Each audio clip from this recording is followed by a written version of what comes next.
আমি যেটা আলোচনা করব সেটা হচ্ছে যে বচনের শ্রেণীবিভাগ। তো বচনের শ্রেণীবিভাগ বিভিন্নভাবে হয়। আমরা যে বিভাগটা এখন করব সেটা হচ্ছে সম্বন্ধ অনুসারে, অর্থাৎ উদ্দেশ্যপদ এবং বিধেয় পদের মধ্যে যে সম্বন্ধ রয়েছে সেই সম্বন্ধের নিরিখে এই বচনটাকে আমরা ভাগ করব। তো দেখা যাক আমরা ভাগ করে কি পাই। আমরা দুইটা ভাগ পাব। এক হচ্ছে নিরপেক্ষ বচন,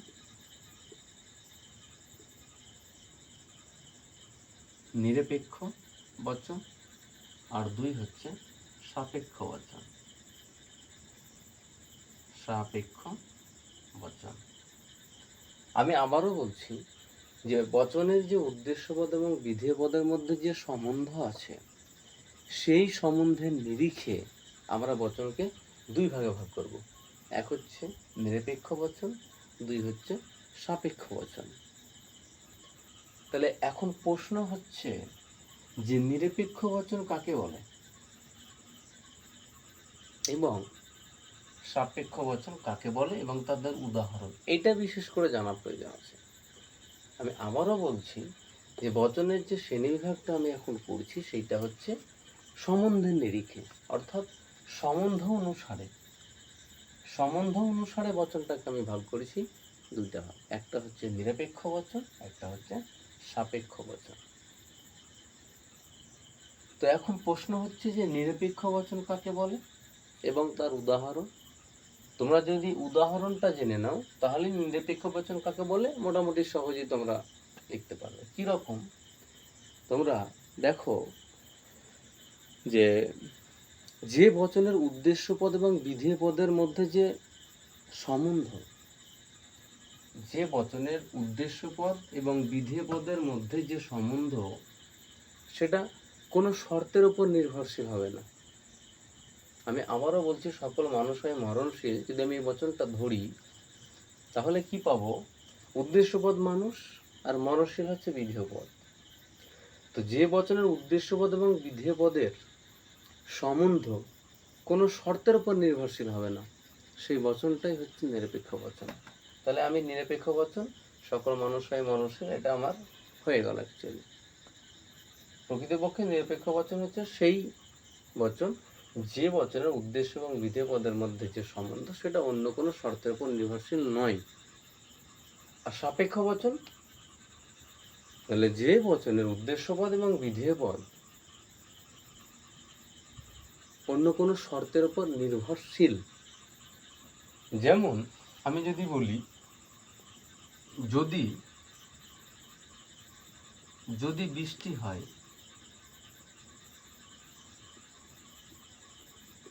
তবে মাটি ভিজবে, মাটি ভিজবে। তাহলে যদি বৃষ্টি হয় তাহলে মাটি ভিজবে। এখানে কি বৃষ্টি যদি হতে যায় তাহলে কিন্তু মাটি ভিজবে, এটা হচ্ছে গিয়ে শর্ত। তাহলে যদি তাহলে অর্থাৎ একটা শর্ত থাকছে। তাহলে নিরপেক্ষ বচনটা আমি আবারও বলে দিচ্ছি, যে বচনের উদ্দেশ্যপদ এবং বিধেয় পদের সম্বন্ধ অন্য কোনো শর্তের উপর নির্ভরশীল নয় তাকে আমরা বলবো নিরপেক্ষ বচন। এবার সকল মানুষ হয় মরণশীল, কোনো মানুষ নয় মরণশীল, কোনো কোনো শিক্ষক হয় আদর্শবান, কোনো কোনো শিক্ষক নয় আদর্শবান, এগুলো সবই হচ্ছে নিরপেক্ষ বচন। কারণ উদ্দেশ্যপদ এবং বিধেয় পদের মধ্যে যে সম্বন্ধ সেই সম্বন্ধ অন্য কোনো শর্তের উপর নির্ভরশীল নয়। কিন্তু যে বচনের উদ্দেশ্যপদ এবং বিধেয় পদের সম্বন্ধ অন্য কোনো শর্তের উপর নির্ভরশীল হবে তখন তাকে আমরা বলবো সাপেক্ষ বচন। যেমন যদি বৃষ্টি হয় তাহলে মাটি ভিজবে,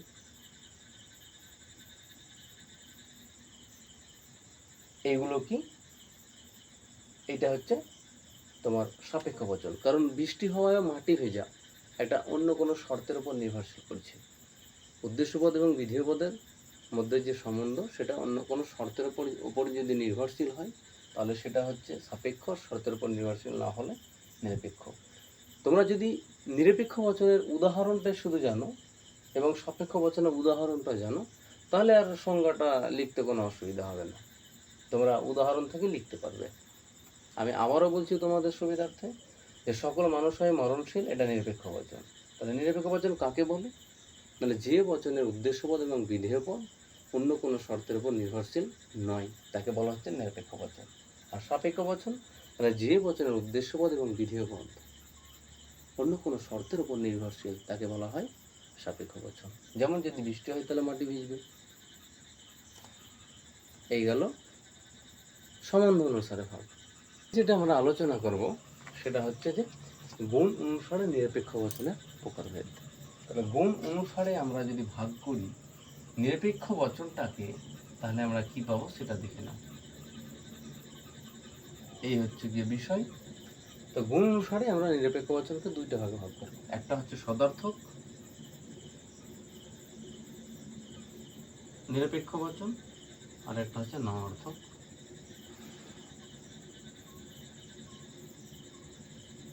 বচন। তাহলে এবার প্রশ্ন হয়, কি প্রশ্ন হয় যে সদার্থক বচন কাকে বলে আর নঅর্থক বচন কাকে বলে।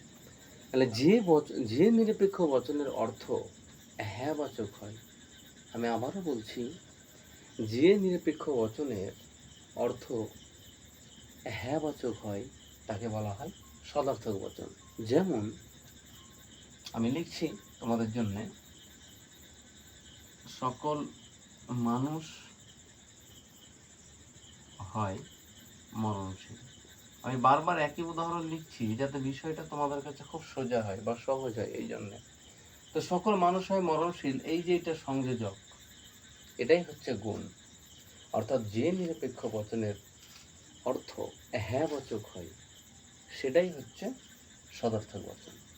এই হয় এটাই হচ্ছে গুণ, সংযোজকটাই হচ্ছে আমাদের গুণ। আর কি যাব, নঅর্থক বচনে যাব। নঅর্থক বচনে কি হবে, যে নিরপেক্ষ বচনের অর্থ না বাচক হয় তাকে বলা হচ্ছে নঅর্থক বচন। যেমন কোনো মানুষ নয় দেবতা। এখানে লক্ষ্য করো যে এখানে যে গুণ, যে সংযোজক, এই সংযোজকটা দুইটা। আমি কিছুক্ষণ আগেই তোমাদেরকে দেখিয়েছি যে সংযোজকটা দুই রকম হয়, একটা হচ্ছে সদর্থক, একটা হচ্ছে নঅর্থক। আর এই সংযোজকটাই হচ্ছে বচনের গুণ। তাহলে সদর্থকের ক্ষেত্রে হয় হচ্ছে, নঅর্থকের ক্ষেত্রে নয় হচ্ছে। অর্থাৎ যে নিরপেক্ষ বচনের অর্থ হ্যাঁ বাচক সেটা সদার্থক, আর যে নিরপেক্ষ বচনের নঅর্থক সেটা হচ্ছে তোমার নঅর্থক বচন। মানে যে নিরপেক্ষ বচনের অর্থটা না বাচক সেটা হচ্ছে নঅর্থক। তাহলে আশা করি তোমরা বুঝতে পেরেছো যে গুণ অনুসারে বচন দুই প্রকার, একটা হচ্ছে সদার্থক বচন আর একটা হচ্ছে নঅর্থক। আমি কাকে বলে সদার্থক বচন এবং কাকে বলে নঅর্থক বচন সেটা বলে দিয়েছি, উদাহরণ দিয়ে তোমাদেরকে আশা করি বোঝাতে পেরেছি। এবার আমরা যেটা দেখব সেটা হচ্ছে পরিমাণ অনুসারে নিরপেক্ষ বচনের প্রকারভেদ। কি আছে পরিমাণ অনুসারে নিরপেক্ষ বচনের প্রকারভেদে? এইটাকে আমরা আবার দুইটা ভাগে ভাগ করব। একটা হচ্ছে সামান্য বচন, ইউনিভার্সাল প্রপোজিশন সামান্য বচন, আর একটা হচ্ছে বিশেষ বচন পার্টিকুলার প্রপোজিশন বা ইন্ডিভিজুয়াল প্রপোজিশন। তো যাই হোক, আমি ইংরেজিটা লিখি না, এমনিতেই বোর্ড ছোট, তো তোমরা একটু কষ্ট করে দেখে নিও। তোমাদের জন্য এই ভিডিওটা তৈরি করছি অনেক পরিশ্রম করে। অবশ্যই তোমরা ভিডিওতে গিয়ে একটা লাইক করে দিও, আর তোমাদের যে বন্ধু বান্ধবী আছে তাদের মাঝে শেয়ার করে দিও। তো দেখো, এই যে পরিমাণ অনুসারে নিরপেক্ষ বচনের আমি ভাগটা দেখাচ্ছি, সেটাতে কি আছে, দুইটা আছে, একটা হচ্ছে সামান্য বচন, একটা হচ্ছে বিশেষ বচন। এখন প্রশ্ন হয় যে সামান্য বচন কাকে বলে আর বিশেষ বচন কাকে বলে। এই গুরুত্বপূর্ণ বিষয়টা তোমাদেরকে জেনে নিতে হবে। তো তার আগে দুটো জিনিস তোমাদেরকে আমি বলবো, সেটা হচ্ছে দর্শনের জগতে সামান্য শব্দের অর্থ কিন্তু সার্বিক।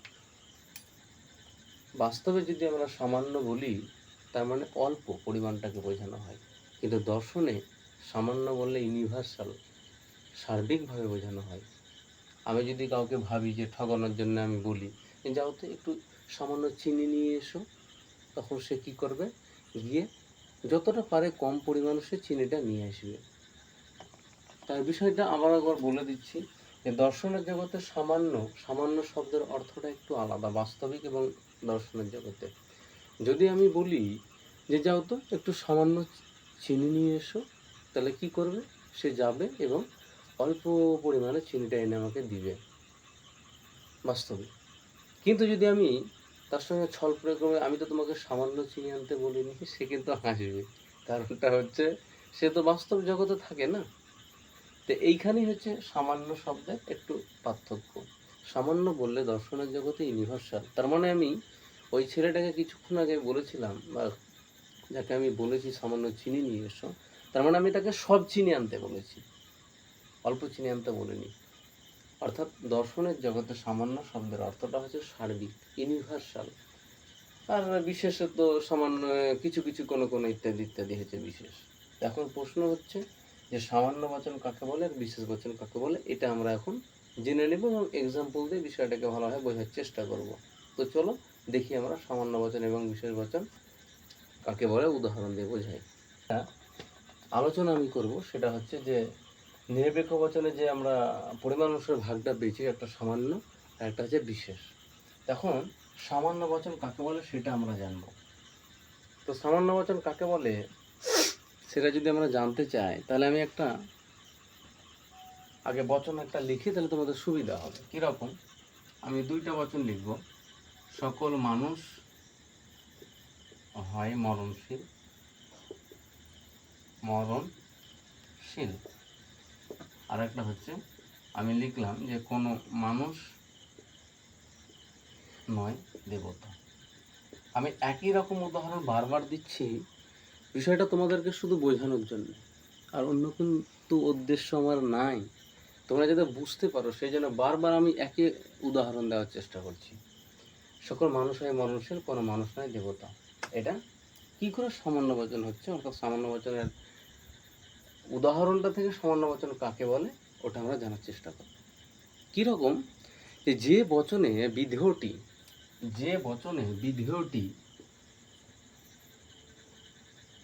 তোমরা লক্ষ্য করো, যে বচনে বিধেয় কি বলতে এখানে দেবতা আর এখানে হচ্ছে মরণশীল। অর্থাৎ যে বচনে বিধেয়টি সার্বিকভাবে বা সমগ্র উদ্দেশ্যপদ সম্পর্কে স্বীকার কিংবা অস্বীকার করবে। স্বীকার কিংবা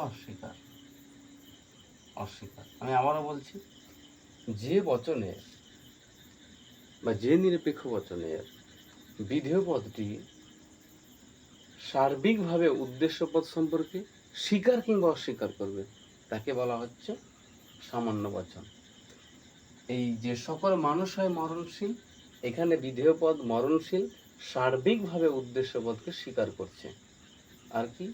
কোনো মানুষ নয় দেবতা, এখানে দেবতা বিধেয় পদ সার্বিকভাবে উদ্দেশ্যপদ সম্পর্কে কি করছে? অস্বীকার করছে। তাহলে সামান্য বচনের সংজ্ঞাটা কি হলো? সংজ্ঞাটা ঠিক এই রকম দাঁড়াচ্ছে, যে বচনে বিধেয়টি সার্বিকভাবে উদ্দেশ্যপদ সম্পর্কে স্বীকার কিংবা অস্বীকার করে তাকে বলা হয় সামান্য বচন। খুব মজার একটা বিষয়, তোমরা যদি আমার এই চ্যানেলটিকে সাবস্ক্রাইব করো এবং দেখতে থাকো কন্টিনিউ, দেখবে একটা উদাহরণ তুমি যখন দিচ্ছ সেই উদাহরণ থেকে তুমি তার সংজ্ঞাটা দিতে পারছো। যদি আমি বলি যে সকল মানুষ হয় মানুষের, কোনো মানুষ নয় দেবতা, তাহলে এই যে উদাহরণটা থেকে তুমি সামান্য বচন কাকে বলে সেটা যেমন দিতে পারবে, তেমনি শতার্থক বচন কাকে বলে সেটা যেমন দিতে পারবে, নঙার্থক বচন কাকে বলে সেটাও তুমি দিতে পারবে। মানে একটা উদাহরণ থেকে তুমি অনেকগুলো বিষয় তুমি জানতে পারবে, শুধুমাত্র যদি তুমি আমার চ্যানেলটিকে সাবস্ক্রাইব করো এবং কন্টিনিউ ফলো করো। তো তারপরে আমরা যেটা দেখব সেটা হচ্ছে বিশেষ বচন। এই বিশেষ বচনটা, সামান্য বচনটা যদি তুমি জেনে যাও তাহলে বিশেষ বচনটা আরো সোজা। কীরকম? আমি আবার একটা এক্সাম্পল লেখার চেষ্টা করছি তোমাদের জন্য। যেমন কোনো কোনো মানুষ হয় কবি।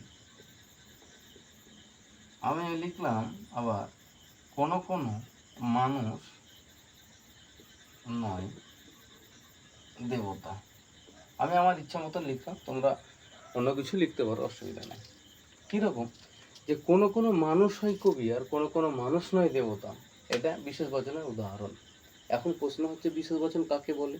আমি আগেই বলেছি যে উদাহরণ থেকে সংজ্ঞাটাতে আমরা যাওয়ার চেষ্টা করব, তাহলে কি সহজে মনে থাকবে। দর্শনে প্রায় অবরোহ যে যুক্তি সেখানে আছে তোমাদের 8টা চ্যাপ্টার, আরও যুক্তিতে আছে মোটামুটি 4টা, তাহলে 8 আর 4 12টা চ্যাপ্টার। তাহলে দর্শনে 12টা চ্যাপ্টারের জন্য তোমাকে সেইভাবে তৈরি হতে হবে। তো যত সহজভাবে সম্ভব হবে, যত সহজ করে সম্ভব হবে আমি তোমাদের সামনে তুলে ধরার চেষ্টা করবো। তো বিশেষ বচনটা দেখে নাও। কি বিশেষ বচনটা হচ্ছে এইরকমই যে নিরপেক্ষ বচনের বিধেয় পদটি উদ্দেশ্যপদ সম্পর্কে আংশিকভাবে স্বীকার কিংবা অস্বীকার করে। এটা হচ্ছে সার্বিকভাবে সামান্য বচনটা, আর এটা হচ্ছে আংশিকভাবে। আংশিক আংশিক আংশিকভাবে স্বীকার কিংবা অস্বীকার দুটোই। সামান্য বচনে আমরা দেখলাম কি যে বচনের বিধেয় পদটি সার্বিকভাবে উদ্দেশ্য পদ সম্পর্কে স্বীকার কিংবা অস্বীকার করছে। আর কি হচ্ছে বিশেষ বচনে যে বচনে বা যে নিরপেক্ষ বচনে বিধেয় পদটি আংশিকভাবে উদ্দেশ্য পদ সম্পর্কে স্বীকার কিংবা অস্বীকার, ওখানে সার্বিক আর এখানে আংশিক, এই হচ্ছে পার্থক্য, আর কিচ্ছু পার্থক্য নাই। তাহলে আশা করি তোমরা বুঝতে পেরেছো। তো শুরু থেকে শেষ পর্যন্ত দেখার জন্যে তোমাদেরকে অসংখ্য ধন্যবাদ। দেখা হচ্ছে আবার আমাদের পরের ভিডিওতে। ততক্ষণ ভালো থাকো, সুস্থ থাকো এবং পড়াশোনা চালিয়ে যাও।